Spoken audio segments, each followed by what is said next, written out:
Hello hello hello everyone. तो देखिए अब हम लोग आ गए हैं अपना आगे वीडियो में यूनिट 2 में। आज हम लोग कवर करेंगे social organisation, community and association, क्योंकि सोसाइटी तक हम लोग पिछले वीडियो में कवर कर चुके हैं। तो जल्दी से चलते हैं सिलेबस पे, देखते हैं आज क्या कवर हमको करना है। आज हम लोग कवर करेंगे सोशल ऑर्गेनाइजेशन और कम्युनिटी एंड एसोसिएशन। ये देखिए social organisation, community and association. तो जल्दी से चलते हैं अपने नोट्स पे। ये आगे नोट सोशल ऑर्गेनाइजेशन। तो देखिए सोशल ऑर्गेनाइजेशन है क्या, डेफिनेशन। अच्छा, सोशल ऑर्गेनाइजेशन में हमने जब इसके पहले वाले वीडियो में जब हम सोशल स्ट्रक्चर डिस्कस कर रहे थे, तो सोशल स्ट्रक्चर में हम लोग ने सोशल ऑर्गेनाइजेशन और सोशल स्ट्रक्चर में जब हम डिफरेंस डिस्कस करते थे तो हम लोग ने बहुत अच्छे से सोशल ऑर्गेनाइजेशन को समझा था। यहाँ पे हम लोग थिंकर्स देख लेंगे कि सोशल ऑर्गेनाइजेशन में थिंकर्स क्या बोलते हैं। तो चलते नोट्स पे, आ गए हम अपने नोट्स पे। अच्छा देखिए, ऑफगॉन एंड निमकॉफ। ऑफगॉन एंड निमकॉफ क्या बोलते हैं?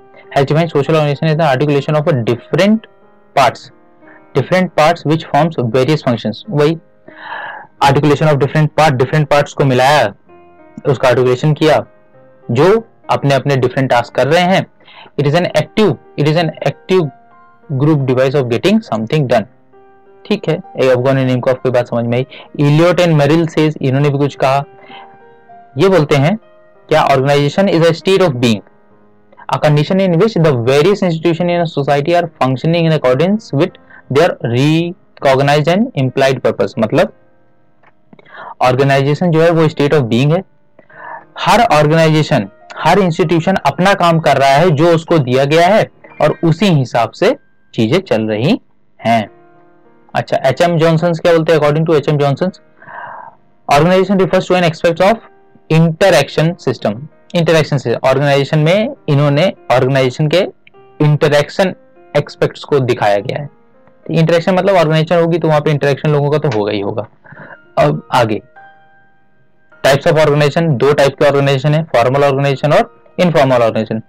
सबसे पहले मैक्स वेबर ही है जिन्होंने bureaucracy as a formal organisation बोला, और ब्यूरोक्रेसी की स्टडी बहुत फेमस है मैक्स वेबर की। तो देखते हैं, it was max weber who was the first time made for the first time made sociological analysis on formal organization in his bureaucracy organization theory of social and economic organization।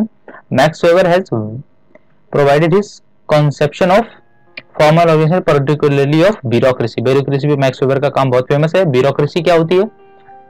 bureaucracy जैसे सरकार जिस हिसाब से काम करती है, तो वहां पे उनके कुछ लोग हैं, जैसे नेता हैं, तो नेता के नीचे कुछ सेक्रेटरी हैं, पर्सनल सेक्रेटरी हैं, तो ये सब जो काम करते हैं, तो गवर्नमेंट को फंक्शन करने में ब्यूरोक्रेसी ही काम आती है, जिसको बोलते हैं सरकारी बाबू, सरकारी लोग या सरकारी आदमी।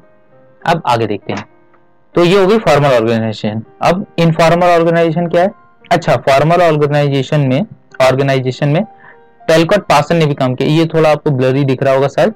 According to Talcott Parson, bureaucracy represents one of the most salient features of characteristics of modern western society. Talcott Parson ने ब्यूरोक्रेसी को मॉडर्न वेस्टर्न सोसाइटी से रिलेट किया है।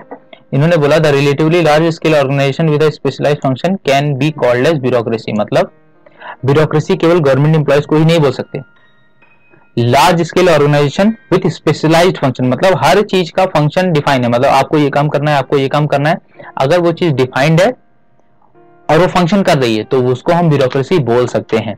अच्छा, अकॉर्डिंग टू ब्लाउ क्या बोलते हैं? देखिए हमने तीन थिंकर्स पढ़े यहाँ पे, ऑफगॉन एंड निमकॉफ और बाकी दो। और फॉर्मल ऑर्गेनाइजेशन में मैक्स वेबर, फॉर्मल ऑर्गेनाइजेशन में कौन से पढ़े? Max Weber, Talcott Parson and Blau क्या बोलते हैं? The bureaucracy is restricted meaning. Bureaucracy has restricted meaning. they have stated in their formal organization that the term bureaucracy must be used neutrally to refer the administrative effects of organization। Robert Blau बोलते हैं नहीं, जो government employ हैं, जो administrative aspects है, हमें उनको ही रखना चाहिए। ब्यूरोक्रेसी को एक हमेशा न्यूट्रल टर्म होनी चाहिए। ब्यूरोक्रेसी हमेशा न्यूट्रलिटी में बिलीव करनी चाहिए। ठीक है, ये तो हो गई फॉर्मल। इनफॉर्मल ऑर्गेनाइजेशंस क्या होती हैं? इनफॉर्मल ऑर्गेनाइजेशन जो पीपल बाइंड क्लोजली, मतलब कोई रिटन लॉज नहीं है लेकिन अपने इमोशनल अटैचमेंट है, वो होती हैं इनफॉर्मल। जो जिस ग्रुप में इनफॉर्मल अटैचमेंट है वो होते हैं इनफॉर्मल ऑर्गेनाइजेशन। जैसे एक फैमिली हो गई, अब फैमिली तो इंस्टीट्यूशन था, नहीं ऐसा नहीं, फैमिली ऑर्गेनाइजेशन एज ऑर्गेनाइजेशन भी हो सकती है, जो जिसमें आप जैसे पीयर ग्रुप, पीयर का ग्रुप है लेकिन पीयर की ऑर्गेनाइजेशन भी हो सकती है जब खूब सारे लोग हो जाएंगे तो। अच्छा इतना ही है सोशल ऑर्गेनाइजेशन में, इतना ही है, क्योंकि सोशल ऑर्गेनाइजेशन में हमने सोशल स्ट्रक्चर में काफी अच्छा कवर कर रखा है, इसलिए हमको यहाँ पे सोशल ऑर्गेनाइजेशन की ज्यादा दिक्कत लेने की बात है नहीं। तो अब सीधे चलते हैं अपने नेक्स्ट कॉन्सेप्ट पे जिसका नाम है कम्युनिटी। आप यूनिट 2 सिलेबस आपके पास हमेशा होना चाहिए। आप उसमें देखो सोशल ऑर्गेनाइजेशन के बाद आप सीधे आते हैं कम्युनिटी पे। तो ये रहे हमारे notes, definition of community. Definition बहुत इंपॉर्टेंट है, सीधे सीधे आएंगी। तो 3 लोग हैं, बोगार्दस, किंसले डेविस एंड जिन्सबर्ग। बोगार्दस बोलते हैं वी फीलिंग होनी चाहिए। नोट्स आपके पास मिल जाएंगे, नोट्स आपको टेलीग्राम पे मिल जाएंगे। आपको नोट्स में सब कुछ पढ़ना है, मैं यहाँ पे हाईलाइट कर रहा हूँ कि आपको अच्छे से समझ में आ जाए।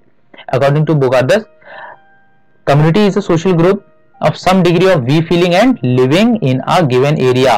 ध्यान रखेंगे, we feeling living in a given area आ जाए तो बोगार्दस है। सीधे सीधे आपसे सवाल आएगा, ऐसा स्टेटमेंट दे देंगे या वी फीलिंग का हु सेड कम्युनिटी, मतलब कैरेक्टरिस्टिक्स ऑफ कम्युनिटी में वी फीलिंग दे देंगे। किसने बोला? बोगार्दस ने बोला। इसको ऐसे याद रखना है। कम्युनिटीज, अच्छा किंसले डेविस क्या बोलते हैं? Communities in small territory group that can embrace all aspects of social life. ठीक, ये आप समझ गए होंगे, स्मॉल टेरिटरी ग्रुप, ये कीवर्ड है, कीवर्ड याद रखेंगे। Ginsburg, community is a group of social being living in a common life including all the infinite variety of complex relationship which results from common life which constitute it। नहीं समझे, मतलब जो community है, community में all aspects of social life होने चाहिए। मतलब अगर कोई कम्युनिटी है उसमें एजुकेशन नहीं है तो उसको हम कम्युनिटी नहीं बोलेंगे। मतलब सोशल लाइफ के सभी एक्सपेक्ट्स होने चाहिए, तब हम किसी एक ग्रुप को कम्युनिटी बोल सकते हैं। अब देखते हैं क्या है कैरेक्टरिस्टिक्स ऑफ कम्युनिटी। बहुत इंपॉर्टेंट है, याद रखेंगे, हमेशा आते हैं। डिफाइंड टेरिटरी, एक डेफिनेट टेरिटरी होनी चाहिए। अगर 10 लोग इंडिया में रह रहे हैं और बाकी 10 लोग यूएस में रह रहे हैं तो हम इन 20 लोगों को कम्युनिटी नहीं बोल सकते।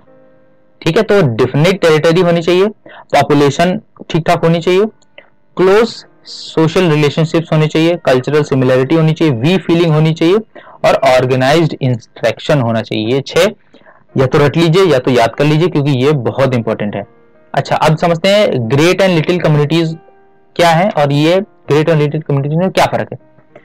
देखिए, ग्रेट कम्युनिटीज का मतलब है, ग्रेटर कम्युनिटीज का मतलब है the great community bring us opportunity, stabilisation, economy, the constant stimulation of richer more varied culture. Greater community मतलब बहुत बड़ी कम्युनिटी, जैसे मान लीजिए किसी कम्युनिटी, टीसीएस के एम्प्लॉयज की कम्युनिटी बहुत बड़ी हो गई तो, लेकिन लोगों को दोनों जरूरी है। तो लिटिल, हमने क्या समझे, ग्रेट एंड लिटिल कम्युनिटी। तो जो ग्रेट कम्युनिटी है वो आपको बहुत ज्यादा अपॉर्चुनिटी देगी, आपको स्टेबिलिटी देगी, आपकी इकोनॉमी अच्छी हो जाएगी और आप रिचर हो सकता है, आपको स्टिमुलस मिले, गेटिंग रिचर होने का मोटिवेशन मिले। लेकिन जो अब देखते हैं नोट्स में, but living in a smaller community will find nearer, more intimate satisfaction. The larger the community provides space and protection, patriotism and sometimes war, automobiles and the radio. The smaller community provide friends, friendship, gossip, face to face rivalry. मतलब देखिए, अगर हम greater community में रहेंगे, जैसे TCS के employees की community, अब टीसीएस के एम्प्लॉयज की कम्युनिटी में सबके साथ हम हंसी मजाक नहीं कर सकते, सब हमारे दोस्त नहीं हो सकते। उस ग्रेटर कम्युनिटी में भी छोटी छोटी कम्युनिटी बन जाएंगी, जो 4 लोग के दोस्त, 5-4 लोग अपने आपस में दोस्त, गॉसिप कर रहे हैं, फेस टू फेस राइवलरी कर रहे हैं, तो वो हो गई लिटिल कम्युनिटी। तो हम, लगता है आप समझ गए हम ग्रेटर कम्युनिटी। अच्छा, ग्रेटर कम्युनिटी आपको प्रोटेक्शन देगी, आपको इकोनॉमी देगी, लेकिन जो स्मॉलर कम्युनिटी है वो आपको फ्रेंडशिप देगी। मतलब उसमें आपके फ्रेंड्स बनेंगे, आप गॉसिप कर सकते हैं, आप उसमें फेस टू फेस इंटरेक्शन कर सकते हैं लोगों से, लोकल प्राइड वहां से बनेगा। ह्यूमन लाइफ के लिए दोनों कम्युनिटी बराबर जरूरी है, मतलब ग्रेटर कम्युनिटी भी जरूरी है और लिटिल कम्युनिटी भी जरूरी है। तो ये हो गई ग्रेट एंड लिटिल कम्युनिटीज। अच्छा, इसमें आपके लिए होमवर्क है, ग्रेटर एंड लिटिल कम्युनिटीज किस थिंकर से एसोसिएटेड है, ये आपको सर्च करना है, बहुत इंपॉर्टेंट है, हमेशा याद रखिएगा, आपको मिल जाएगा, बहुत आसानी से मिल जाएगा गूगल पे। ये आपको कमेंट करना है कि देखा कोई पूरा लेक्चर देखता है भी कि नहीं, कि बस आप केवल सुनते ही रहते हो। तो यानी अभी पॉज करके मत जाना है, अभी पॉज करके नहीं जाना है, आराम से देख लेना आप। अब बेसिस ऑफ कम्युनिटी, कम्युनिटी के क्या बेसिस है, मतलब ये चीजें होनी ही चाहिए तभी एक कम्युनिटी बनेगी। पहला लोकेलिटी होनी चाहिए, पहला लोकेलिटी, एक सेम लोकेलिटी होनी चाहिए। दूसरा कम्युनिटी सेंटिमेंट्स होना चाहिए। कम्युनिटी सेंटिमेंट मतलब वी फीलिंग, एक तरीके वी फीलिंग, एक दूसरे से लोग रिलेट करें, एक दूसरे पे लोग डिपेंडेंट हो। बाकी ये हाईलाइट है, आप ये पढ़ सकते हैं। बाकी जितने भी अंडरलाइन हुआ है पेन से, उसको पढ़ना आपके लिए जरूरी है। इसमें भी उतना इंपॉर्टेंट नहीं है, आप ये आराम से पढ़ सकते हो, इसमें कोई कठिन चीज नहीं। अच्छा, elements of community and elements of community sentiments, we feeling, role feeling and dependency feeling. मतलब एक इंडिविजुअल एक कम्युनिटी में है, उसको कैसे पता चलेगा, यही है एलिमेंट ऑफ कम्युनिटी सेंटिमेंट्स। मतलब उसके अंदर वी फीलिंग आएगी, कम्युनिटी में उसको कुछ काम मिला होगा करने को और वो लोगों पे डिपेंडेंट होगा। ये तीन चीजें हैं एलिमेंट्स। क्राइटेरिया ऑफ कम्युनिटी, इसमें कोई दिक्कत नहीं है, मैकईवर पेज है, ये इंपॉर्टेंट नहीं है उतना, लेकिन आप पढ़ लेना। हाँ, ये इंपॉर्टेंट नहीं है लेकिन आप पढ़ लेना, क्योंकि इसमें वही बताया गया है कि पूरा एक इंसान है, वो हर समय ग्रेटर कम्युनिटी में नहीं रख सकता, उसको लिटिल कम्युनिटी भी चाहिए और ग्रेटर कम्युनिटी भी चाहिए, मतलब दोनों एक साथ। अच्छा, ये MacIver points out that he was around it to cut off the completely from larger community whatever iron curtains may be drawn by the rulers of this nation or that। Iron curtain, MacIver and Page, इस keyword को याद रखना है। आगे देखते हैं, आगे क्या इंपॉर्टेंट है। हाँ, ये important. As a conclusion, community has been defined in a following ways, important याद रखेंगे। A group of people, a geographic area, within a geographic area with the division of labor into specialized और interdependence functions। ये सच में important है, इसको याद रखेंगे। Community से आपके कैरेक्टरिस्टिक सीधे पूछेगा, कम्युनिटी इज, और फिर 4 पॉइंट्स और उसमें से कोई एक सही होगा, तो ये वही सही वाले पॉइंट्स हैं। कॉमन कल्चर होना चाहिए, कॉन्शियसनेस होनी चाहिए और लोग कलेक्टिवली क्या होने चाहिए, ऑर्गेनाइज होने चाहिए। देखिए, हम लोग ने कम्युनिटी तो हो गई, कम्युनिटी में इतना ही था। अब कम्युनिटी एंड एसोसिएशन देख लेते हैं। आपके यूनिट के आगे का पार्ट है एसोसिएशन। अब देख लेते हैं जल्दी से एसोसिएशन। एसोसिएशन क्या है? एसोसिएशन हम जानबूझ के बनाते हैं, कम्युनिटी हम जानबूझ के नहीं बनाते। ठीक, एसोसिएशन कोई एक कॉमन गोल अचीव करने के लिए बनाई जाती है कि सब लोग हैं, और जो एसोसिएशन है वो वॉलंटरी है, मतलब आप कभी भी छोड़ सकते हो, आप कभी भी वापस आ सकते हो, लेकिन कम्युनिटी में ऐसा नहीं हो सकता। यही चीजें इसमें दिखाई गई हैं, यही चीजें इसमें दी गई हैं। अब आगे देखते हैं meaning and definition of association as per आर.एम. मैकईवर। इसमें बहुत मैकईवर और जिन्सबर्ग ने बहुत काम किया है, अभी आप देख भी सकते हैं कि हाँ काफी बार नाम आया। जैसे हम लोग ने अभी पीछे बोला कि एसोसिएशन कैसे बनी है, डेलिबरेटली या जानबूझ के बनाई गई है। तो देखिए इन्होंने ये बोला, as per MacIver an organisation is deliberately form for a collective pursuit of some interest और a set of interest which its members share. Ginsberg क्या बोलते हैं, an association is a group of social being related to one another by the fact that they possess or have constituted in common and organized with a view to secure a specific end and specific। एकदम ठीक बात। हाँ, ये बहुत कठिन नहीं है, ये मॉरिस जिन्सबर्ग का आप समझ सकते हैं। अब आगे main characteristics of an association. Association के मेन कैरेक्टरिस्टिक्स क्या है? एसोसिएशन एक ह्यूमन ग्रुप है, therefore here association is a group especially organized according या अराउंड अ पर्टिकुलर इंटरेस्ट। मतलब एसोसिएशन का एक स्पेसिफिक गोल होता ही होता है, कॉमन इंटरेस्ट, जैसे हम लोग ने बोला सारे लोग का कॉमन इंटरेस्ट। अच्छा, लेकिन एसोसिएशन में स्पेशलाइजेशन भी है, मतलब अपना अपना काम लोग अच्छे से कर रहे हैं, उसके हिसाब से एसोसिएशन वर्क कर रहा है। जैसे मान लीजिए एफबीआई तो बाहर का, जैसे मान लीजिए सीबीआई। अब सीबीआई में कोई पोस्टमार्टम कर रहा होगा, कोई जांच कर रहा होगा, तो वो जांच अच्छे से करेगा तो सीबीआई को हेल्प करेगा, कोई पोस्टमार्टम अच्छे से करेगा तो वो सीबीआई को हेल्प करेगा। कोई फोटोग्राफर होगा या कोई मान लीजिए कोई इन्वेस्टिगेटर ऑफिसर होगा, तो वो ऑफिसर अपना काम करेगा, लेकिन सब अपना अपना काम करते हुए सीबीआई को फायदा पहुंचा रहे हैं। इंटरेस्ट सबका कॉमन है कि हमको सीबीआई के लिए काम करना है, लेकिन सबके काम अलग अलग हैं। अब आगे देखते हैं एसोसिएशन एज एन ऑर्गेनाइजेशन। हाँ, एसोसिएशन को एज अ ऑर्गेनाइजेशन हम कह सकते हैं कब कह सकते हैं? जब कोऑपरेटिव स्पिरिट हो। अच्छा, ये रेगुलेशंस ऑफ रिलेशन होते हैं। हाँ, एसोसिएशन में कहीं कहीं होता है कि जैसे बहुत सारी एसोसिएशन है जिसमें एम्प्लॉय रिलेशनशिप बैन है या एम्प्लॉय रिलेशनशिप आप नहीं रख सकते, तो ये रेगुलेशन है। आप ये काम कर सकते हो, 9 बजे आना है, 5 बजे जाना है, तो ये रेगुलेशन ही तो है। अच्छा, हम एसोसिएशन को एज एन ऑर्गेनाइजेशन भी देख सकते हैं। रेगुलेशन ऑफ रिलेशन है, कोऑपरेटिव स्पिरिट्स होती है, मेंबरशिप इज वॉलंटरी, अभी हमने देखा कभी भी छोड़ सकते हैं आप, और एसोसिएशन एज एजेंसी, एसोसिएशन कभी कभी एज एन एजेंसी भी काम करती है, एजेंसी जैसे CBI, CBI is an agency. Durability of association, ये परमानेंट भी हो सकती है, ये टेम्परेरी भी हो सकती है, डिपेंड करता है कि उसका गोल कैसा है। अब एसोसिएशन और कम्युनिटी में क्या फर्क है, इसमें कोई दिक्कत नहीं है, आप आराम से समझ सकते हो। अभी हम लोग ने यही बात करी कि कम्युनिटी में वी फीलिंग, एसोसिएशन में वी फीलिंग नहीं। एसोसिएशन में कॉमन इंटरेस्ट, कम्युनिटी में एक टेरिटरी होना जरूरी है, एसोसिएशन में ऐसा कोई टेरिटरी होना जरूरी नहीं है। तो ये चीजें इसमें लिखी हैं, आप आराम से पढ़ सकते हैं, कोई दिक्कत की बात नहीं है। एसोसिएशन एंड इंस्टीट्यूशन, ये कोई चीज है, association and institution. However it needs to be clarified that we belongs to association but not to institutions.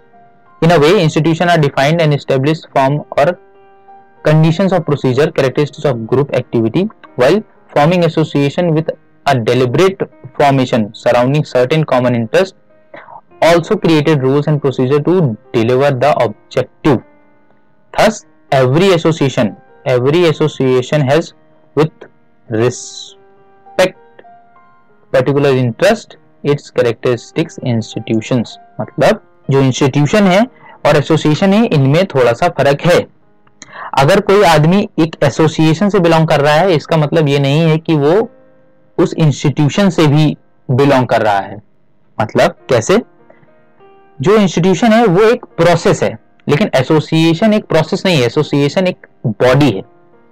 तो हर एक एवरी एसोसिएशन, जितनी भी एसोसिएशन है अपने इंटरेस्ट के हिसाब से इंस्टीट्यूशंस बनाती हैं। मतलब जितनी भी एसोसिएशन है वो उनका इंटरेस्ट क्या है, जैसे सीबीआई और टीसीएस, इन दोनों का इंटरेस्ट अलग है, तो इनके अंदर के इंस्टीट्यूशंस भी अलग हैं। जैसे टीसीएस में रिसर्च एंड डेवलपमेंट टीम है, सेल्स टीम है, मार्केटिंग टीम है, तो ये उसके इंस्टीट्यूशंस हो गए। लेकिन जो सीबीआई है, अब सीबीआई में क्या, इन्वेस्टिगेटिंग ऑफिसर, फोटोग्राफर और पोस्टमार्टम एक्सपर्ट, डॉक्टर, तो ये हो गए इनके इंस्टीट्यूशंस। तो दोनों के इंस्टीट्यूशन अलग हैं उनके इंटरेस्ट के हिसाब से। आगे ये इंपॉर्टेंट होता नहीं है, ये आप देख सकते हो, ये हाईलाइटेड पोर्शन आप पढ़ सकते हो। नॉर्म्स रहने देते हैं, अभी हम इतने ही इस वीडियो में इतने ही रखते हैं। नॉर्म्स एंड वीडियोस हम करेंगे अगले वाले वीडियो में। हमने association, community, social organisation complete कर लिया है। अब यूनिट 2 लगभग खत्म होने वाली है, नॉर्म्स एंड वैल्यूज बचा है, तो नॉर्म्स एंड वैल्यूज करेंगे अगले वीडियो में। तब तक के लिए पढ़ते रहिए, पीओक्यूज लगाते रहिए, नोट्स टेलीग्राम से पढ़ते रहिए, रिवीजन करते रहिए। बाय।